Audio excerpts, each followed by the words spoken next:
Thank you, Chair. At this time, this is a study session that staff has scheduled for the applicant to provide a presentation on this particular project. We've had this project for a couple of years now. The applicant has been doing a lot of background research and legwork and has come up to this point with a proposal that they want to show the Planning Commission and get some feedback, as well as feedback from any of the community that might hear to want to talk about it. So with that, there is no action that needs to be taken tonight. It's more just comment from the Commission, concerns, cares, likes, dislikes. We're not asking for any recommendation on the general plan amendment. At some point there will be a general plan amendment, a change of zone, and a tract map that will be coming back to the Planning Commission. So with that, I'll end my comments and ask the applicant to come up and do their presentation.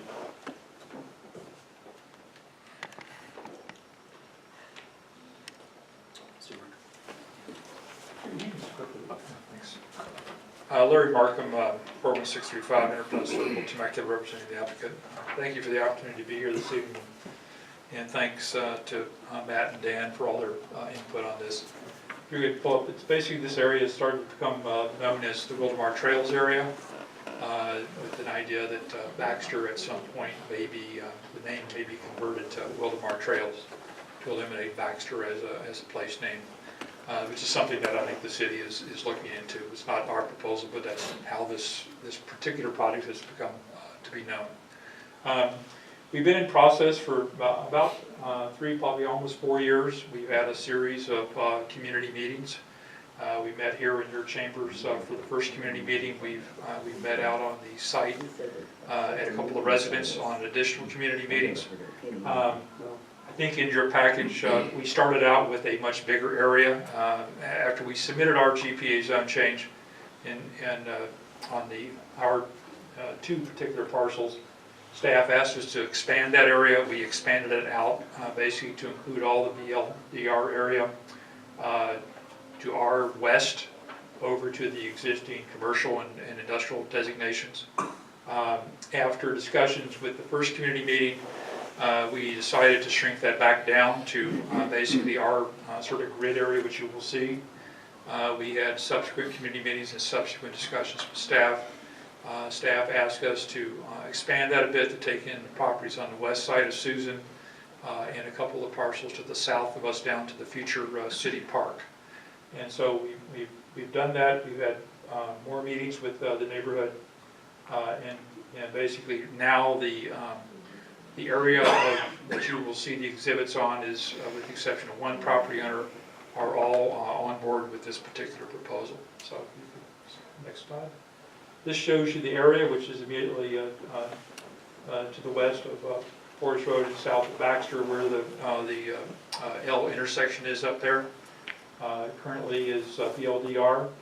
What we are proposing to change it to is medium density residential, which is consistent with our neighbors on the east side and our neighbors to the south. Next slide, please. Again, we feel this is a good transition from the track map to the east of us and the future park and elementary school to the south and future medium density residential to the southwest. We basically also are looking at, we've taken a look at the traffic numbers for Baxter. We feel, and I think staff concurs, that Baxter does not need to be a 4-lane road, and we are proposing to shrink that down to more of a residential collector standard. And as you'll see as we go through the slides, we're proposing roundabouts as opposed to T intersections on our intersections and the intersection with Baxter with Susan. Again, which will, even though that's not the main intent, it will slow down the traffic that is a pretty high speed out there on Baxter today and bring it down to more of a rural residential feel as opposed to the 4-lane road that is currently shown on your general plan. So that general plan amendment to the circulation will be part of our program as well, in addition to the land use change. And this again would be the zoning designations. It would be MDR and it would be R1 for zoning for this particular block. Next slide, please. This is our map. Basically, our map, our ownership is in the sort of the center of this area. Staff asked us to take a look at the overall land use layout for the entire grid area and look at the grading and how it would relate to the landform out there. And this is the design that our civil engineer Proactive has come up with, which, as you can see, and probably shows better in a little later slide, basically honors the drainage courses and keeps those natural as they come down from the hills to the northeast of us and progress to the southwest. The parcel immediately south of this and east of Susan that you see there is the proposed park site, which I believe the council just awarded a contract to start the design work on recently. Next slide, please. This shows quite a bit better. This shows our the different lotting that would be there. The uncolored areas are the open space areas, and it also shows the areas that would be used for detention basins and water quality basins. Again, you can see the roundabout at the intersection of Susan and the roundabout further down on Susan before you get back to the park property. Again, our lots along Baxter, staff have requested those be no smaller than 15,000 square feet, and that's what this depicts as 15,000 square foot lots. Actually, if you go back one slide, again, our target density was 2 DU an acre at the bottom end of the 2 to 5 density range. That was the direction of staff. This whole area includes 54.8 acres. We're at 100 lots in this layout. Our average lot size is about just over 13,000. Minimum will be 7,200, which would be in the core of the project. Okay, you can skip ahead. This gives you a flavor of what the roundabouts would look like. Again, these do eat up a little more land area, but as opposed to a traffic signal, there's no energy cost to running a traffic signal, and there's no maintenance for a traffic signal. And basically, this also acts as a traffic calming device for the traffic on Baxter and on Susan, and going down to the school. Next slide, please. Also, we've incorporated a trail system around the perimeter within the right-of-way that would provide walkability, and also it could be a multi-purpose trail where it could be used for other purposes, whether it be mountain bikes or walking, or even equestrians if they're so desired to use it. And this also would provide, we will provide far better access, because our secondary access would go to the south on Susan, down to the corner of La Estrella at the school, which is a dead end at the present time. Next slide, please. Also, we will be on sewer, and the line that you see on the map here is the blue line. We will extend the sewer south down Susan, within the road right-of-way, down to the subdivision slightly to the south of La Estrella. That other parcel you see there south of the park parcel, south and east of the park parcel is the elementary school. And so there would be a connection to La Estrella for secondary access. So there now would be a loop road around the school, which would relieve a lot of the parking traffic congestion for the drop-off and pickup at the school. Additionally, this would provide access, a drivable access, paved access to the future park. It would provide that loop around Baxter and Wildomar trails, if you will, to Forest, Susan to La Estrella. Also, it would allow the school currently has a lift station, their on-site lift station, where they lift the sewage to the gravity line. That would allow them to abandon that lift station and go gravity to the sewer line that we would build down to the south. So there are some public benefits, both for the school and for the city. Next slide, is that, yeah, this last one. We've worked very long and hard on this with staff. Staff's had a lot of good input, and we've taken that input into consideration. This was a denser project when we started out, and at the urging of staff, and as a result of the committee meetings also, we have worked very closely with them to come up with the design, and expanded that design to include some other parcels that staff wanted us to take into consideration to make sure there was compatibility both east and west. We have talked to our neighbors to the south, to the north rather. Our neighbors to the north are supportive of this plan and this concept, and basically Unfortunately, we had to shrink it back to the area south because we couldn't get concurrence of all the folks on the north side of Baxter today. So that's what we're proposing. If the commission concurs and the council ultimately concurs, we would move forward with the GPA zone change on the entire property, with the exception of the one parcel. And we would move forward with the tract map on our parcels. And possibly 2 or 3 other parcels are considering going together with us to do one tract map rather than doing separate tract maps. So that's what we're proposing. Happy to listen to any comments, any input that you may have or the public may have. And we'll certainly take that into consideration as we progress through the project design. After we would get concurrence from the commission and council, we would then launch into the special studies that would be needed with regard to biological, archaeological, traffic, noise, greenhouse gas, those types of things. But we would anticipate that even with this reduced road, that we probably still would have an acoustic wall along the what is now Baxter, along the project frontage for noise abatement.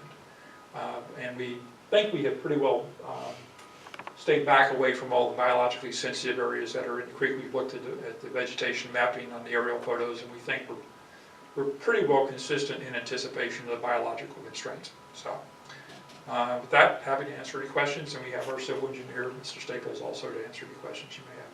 So. Any questions at this point? Thank you very much. Happy to come back up if there are questions. Okay. Do we have any public comments? Yes, Chair, we have Mr. Joseph Moravita.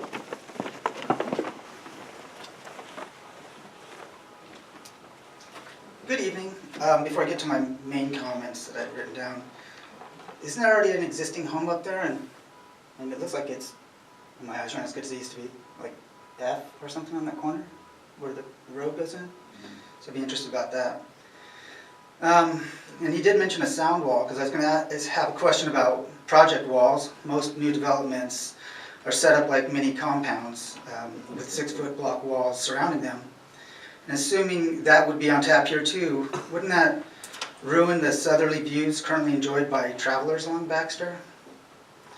And then how many acres was this? Because I had it down as 15 acres with 48 houses, and then I saw a big number up there. So I'm curious as to what the actual project is. But when I saw this on the agenda, I didn't recognize the name of it, but I definitely recognized the 15-acre project with 48 houses between Baxter, Porras, Susan, and the new park. I went back to see if there was any mention of it in my blog, and couldn't believe how much time had gone by since it first came to the Planning Commission, at least that I saw. The blog mentioning it was August 2014. And since it was just a GPIP, to me it's like they're asking permission to ask permission, just tell them go ahead. So I didn't really write down a lot of dates or stuff that happened. But it also came back in January 15 to the City Council. And there was a quote I had in the blog. It said, "You know you're in trouble when Council Member Tim Walker says, Miss Miller was right. And Mayor Ben Benoit says, I'm with Miss Miller here," referring back to her public comments on the project and the area in general.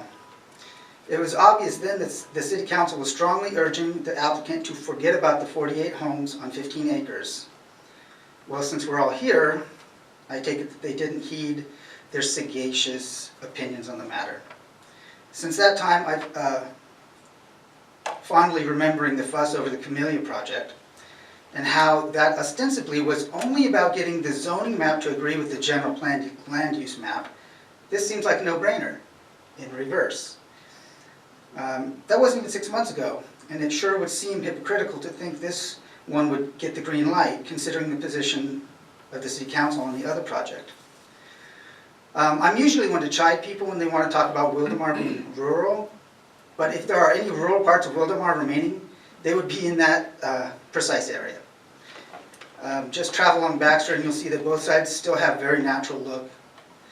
And I don't see how allowing this suburban encroachment, changing the general plan in the process, is helpful to the city or community as a whole. And that's not taking into account the issues of traffic on Baxter, the Baxter off-ramp, or any of the other common concerns about new development. Thanks. we have any further public comments? That is all I have, Chair. All right. Would the applicant like to respond?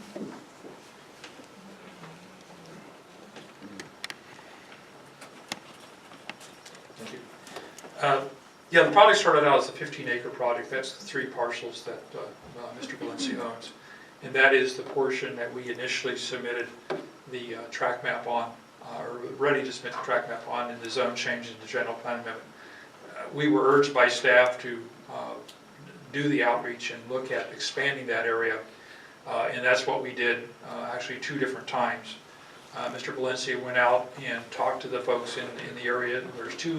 There are 2 existing homes to the south of us that have both agreed to participate in this project. There are, I think, 1 or 2 other houses to the northeast of us, in the northeast quadrant.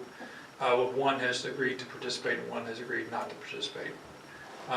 There are a couple other parcels to the west of us, which the last go around, as we were discussing with staff, they wanted us to reach out to them and get their concurrence, since we would be building Susan along their frontage, and they have concurred with what we're proposing to do.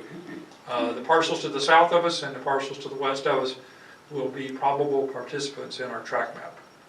So that's how it's changed. It went from 15 acres with 48 lots to 55 acres with 100 lots. I mean, and it's basically, this is the lotting study. This is not by any means a track map yet. It may vary, plus or minus, 10% of that when we get into final design of a track map. So that's how that progression has taken place, and it's been a result of the meetings we've had with the neighbors and the meetings we've had with staff. And we listened very closely to Mr. Benoit's comments and Mr. Walker's comments when we were here, and we'll continue to do so. And hopefully we will be able to present to you and to to City Council a map that addresses those concerns and does result in a more residential feel. Right now, if somebody were doing a project on this property, they would be building a 4-lane road, or have width of a 4-lane road, which we don't think is appropriate. The grading on this site does stair step down the hill from Baxter.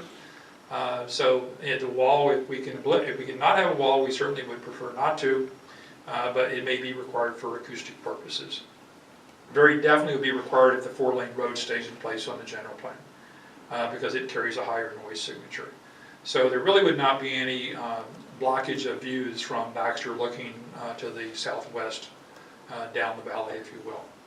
There are some very good views, and we would certainly want to preserve those for the future homes on this project.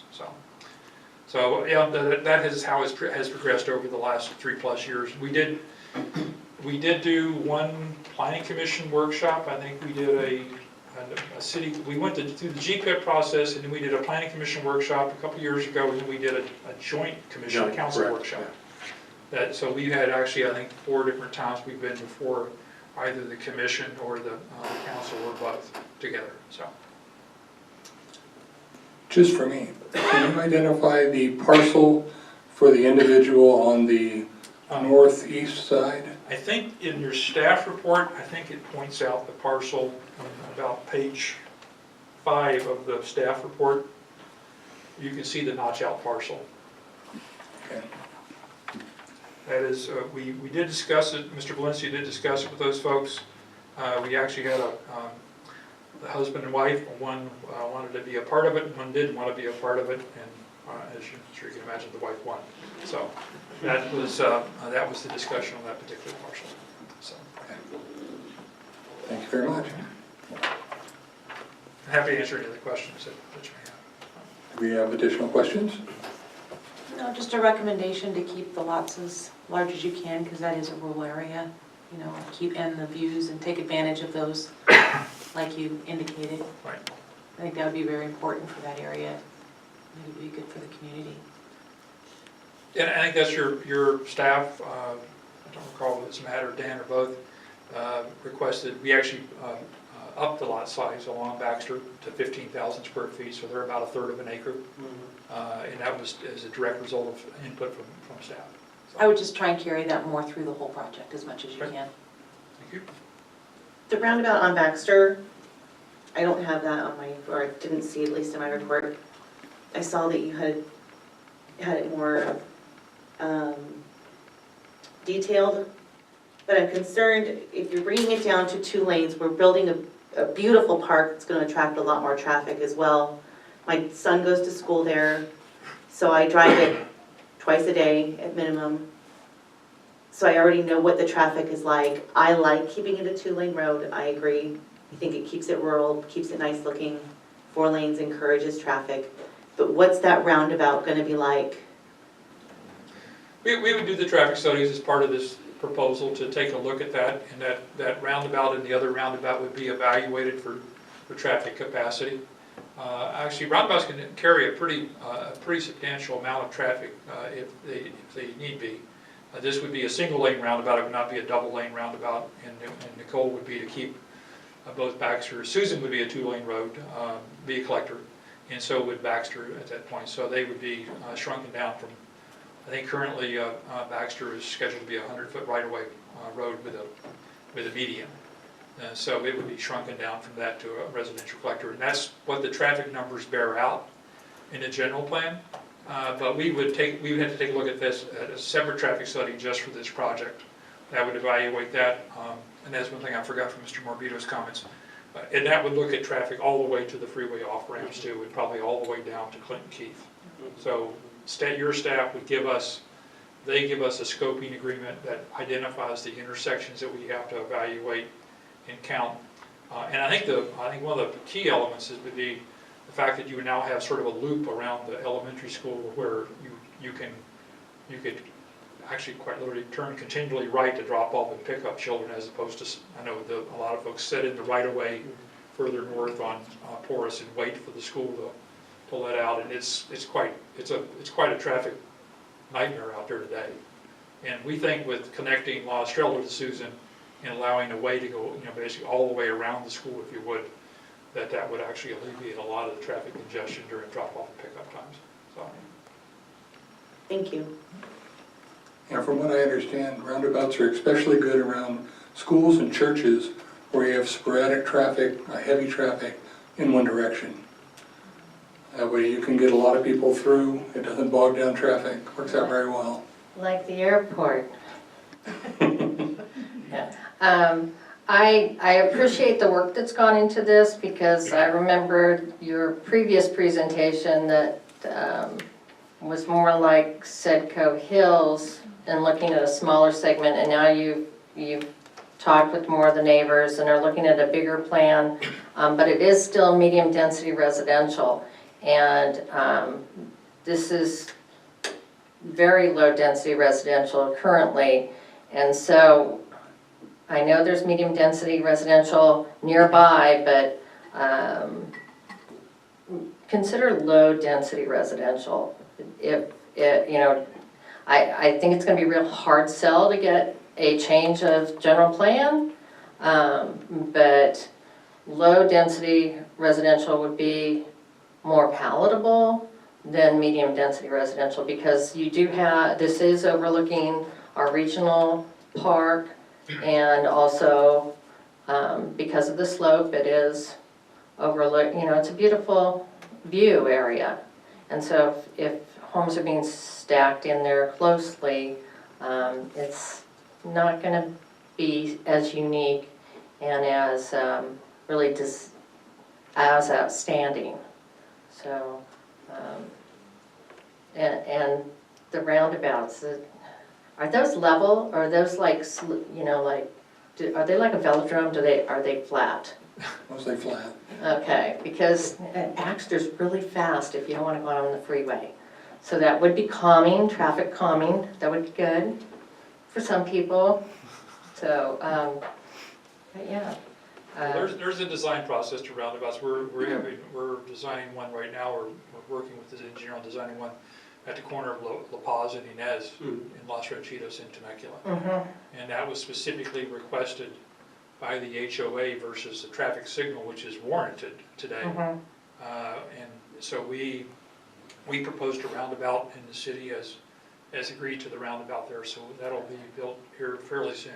I'll appreciate that. I go down that road probably twice a week during rush hour, so I know what you're talking about. So yeah, that'll be the next one. There's two in Temecula over behind the Home Depot on the street that sort of parallels the back of Home Depot. That was the first ones that we did another project in Temecula. There's actually one at a sort of a knuckle, and then there's a second one down. It's actually a T intersection with the apartment project across the street. So that's the first two in Temecula so far. So Do roundabouts slow down traffic typically? yeah, usually what you do is yeah, there we go. What happens is your splitters, basically direct the traffic, and usually you don't want it to come straight through the intersection. You want to want it to weave to a certain degree and then make the turn. Mm-hmm. So it sort of has a natural, slow down effect to it. If I may, my son goes to that school as well, and kids and fast cars don't go along well together, so I like the idea of slowing down the traffic on Baxter, and that sounds good, thank you. We think it'll be a good concept to help with both the school and Baxter, because Baxter right now is a pretty high-speed road, so. I like the initial layout that you've got, looks good. I like the size of the properties on Baxter. I do like the roundabouts. I think it'll be a pretty good project overall, but like Commissioner Langworthy says, I think you've got an uphill on going to medium density. We understand, and your staff has already directed us down to the bottom end of the MDR designation. So the direction was very clear to design to the bottom end of the range, not the middle or the top end of the range. So Okay. we heard that loud and clear. So There's probably just a few things I didn't hear in the presentation that was also important to staff. You've heard about the traffic calming, you've heard about the general plan circulation element change. Because this area is much bigger than this, and it goes all the way down through Aria and to Clinton Keith. And as the circulation element is currently aligned, Susan would be a direct shot into this existing subdivision. And so, bigger than this area, this concept of roundabouts, traffic calming throughout that area have been what staff has been aiming towards. Also, as the church would go at the end of La Estrella, that's coming before you, they would have the same type of criteria. The other thing that the map, I don't know, highlighted as well, but there's numerous trails that we've asked to be incorporated into this project that would not only connect in and around and loop through the subdivision, but also provide connectivity back down into the future park site. the red lines on here are the trails. And yeah, we heard that loud and clear too from staff to incorporate the trails. Very nice. Thank you very much. Appreciate Thank you. Appreciate your Thank you. comments.